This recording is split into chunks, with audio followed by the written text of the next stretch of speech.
वृत्तीय गति, घूर्णन गति।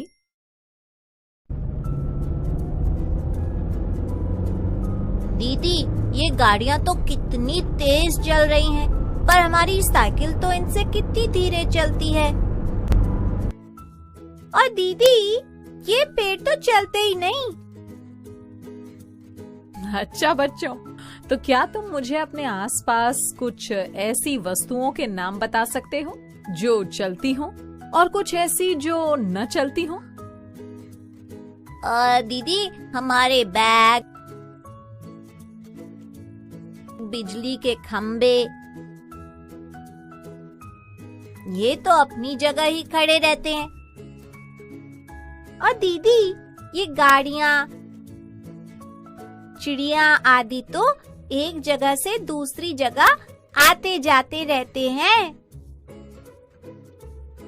हाँ बच्चों, पता है, जब समय के साथ किसी वस्तु की स्थिति में परिवर्तन न हो तो उसे विराम अवस्था में कहते हैं, और जब समय के साथ वस्तु की स्थिति में परिवर्तन हो तो उसे गतिशील अवस्था में कहते हैं।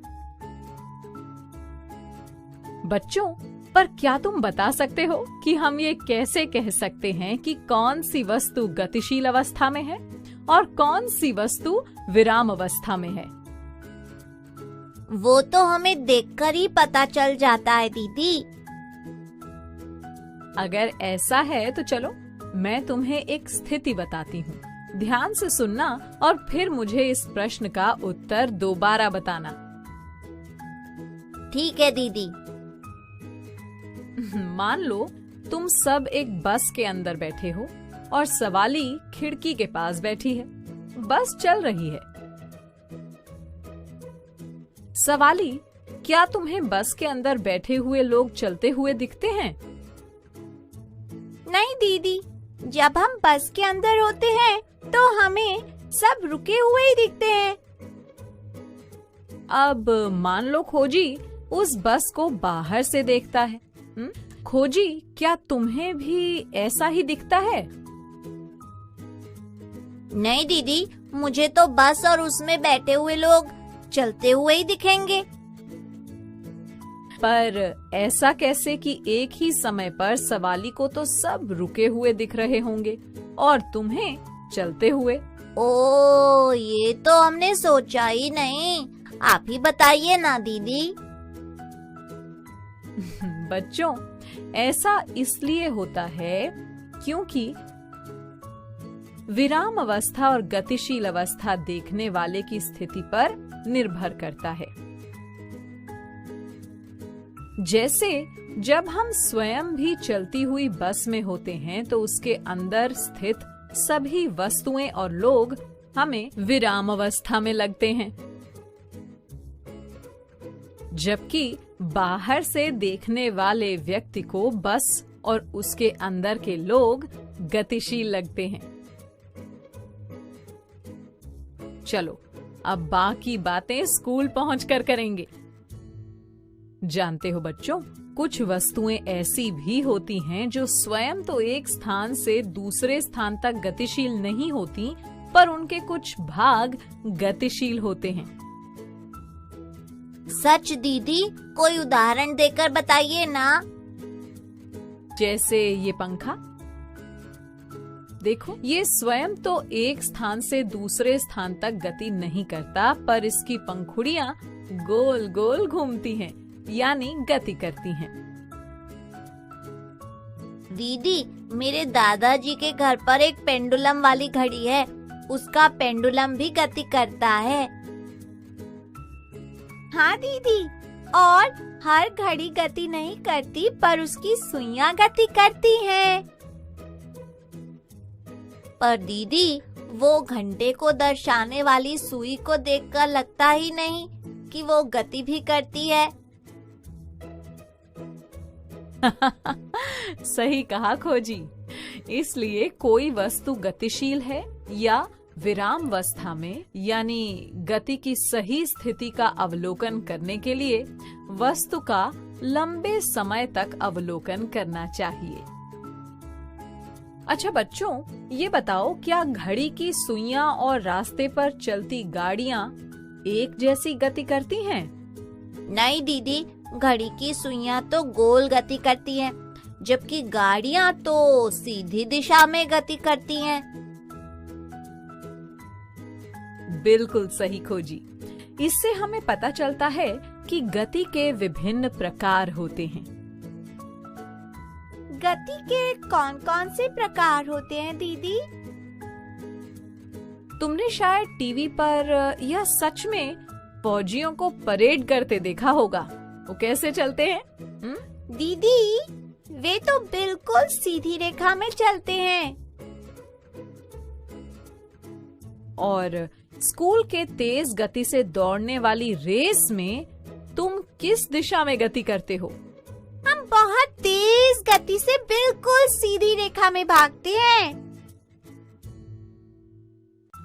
ठीक कहा सवाली। इसी तरह जब हम किसी गेंद को नीचे की ओर छोड़ते हैं तो वो भी बिल्कुल सीधी रेखा में नीचे की ओर गति करती है।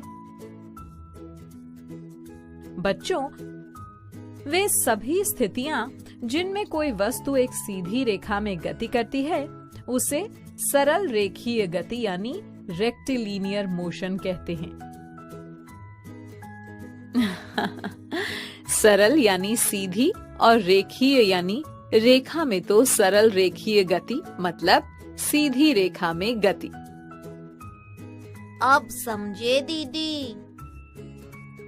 चलो, अब मैं तुम्हें गति के दूसरे प्रकार के बारे में बताती हूँ। ये है वृत्तीय गति यानी सर्कुलर मोशन। वृत्तीय गति, ये क्या होता है दीदी? चलो, इसे एक क्रियाकलाप से समझते हैं। मेरे पास इस धागे के एक कोने पर एक पत्थर बंधा हुआ है। खोजी, लो, इस धागे को दूसरे कोने से पकड़ो और इसे अपने सिर के ऊपर घुमाओ। तो बच्चों, पत्थर किस पथ पर गति कर रहा है? दीदी, ये तो गोल घूम रहा है। बिल्कुल सही सवाली।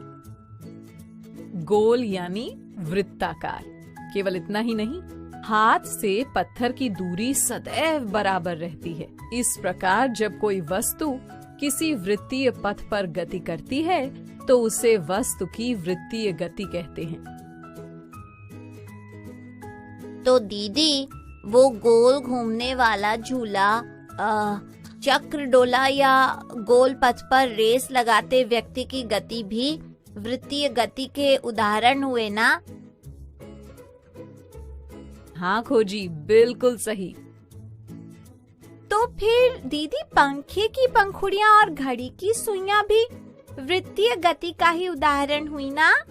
सवाली, यदि हम पंखे की किसी पंखुड़ी या घड़ी की किसी सुई पर एक बिंदु बना दें तो उस बिंदु की गति वृत्तीय गति का उदाहरण होगा, क्योंकि वो बिंदु केंद्र से बराबर दूरी पर रहता है। पर पंखुड़ियों की गति और सुई की गति घूर्णन गति यानी रोटेशनल मोशन का उदाहरण है। घूर्णन गति, अब वो क्या होती है दीदी? बताती हूँ। मान लो पंखे के केंद्र से एक सीधी रेखा जा रही है। किसी भी वस्तु के केंद्र से गुजरने वाली सीधी रेखा को उसका अक्ष या धुरी यानी एक्सिस कहते हैं। जब कोई वस्तु अपने अक्ष के चारों ओर गति करता है तो उसे घूर्णन गति कहते हैं। दीदी, इसका मतलब जब कोई वस्तु किसी निश्चित बिंदु के चारों ओर गति करती है तो वो वस्तु की वृत्तीय गति कहलाती है, और जो वस्तु अपने अक्ष के चारों ओर गति करती है तो वो वस्तु की घूर्णन गति कहलाती है ना? बिल्कुल सही सवाली। चलो, तो अब घूर्णन गति के कुछ और उदाहरण दो। दीदी, लट्टू का घूमना और घूमती हुई फिरकी की गति। बिल्कुल सही खोजी। अच्छा बच्चों, आज के लिए बस इतना ही, बाकी बातें फिर कभी करेंगे। तो अब तुम मेरे कुछ प्रश्नों के उत्तर दो, जल्दी से बताओ। ये टेबल विराम अवस्था में है या गतिशील अवस्था में? दीदी, समय के साथ टेबल स्थिति नहीं बदल रहा, इसलिए ये विराम अवस्था में है। और गतिशील अवस्था में किसी वस्तु का उदाहरण दो।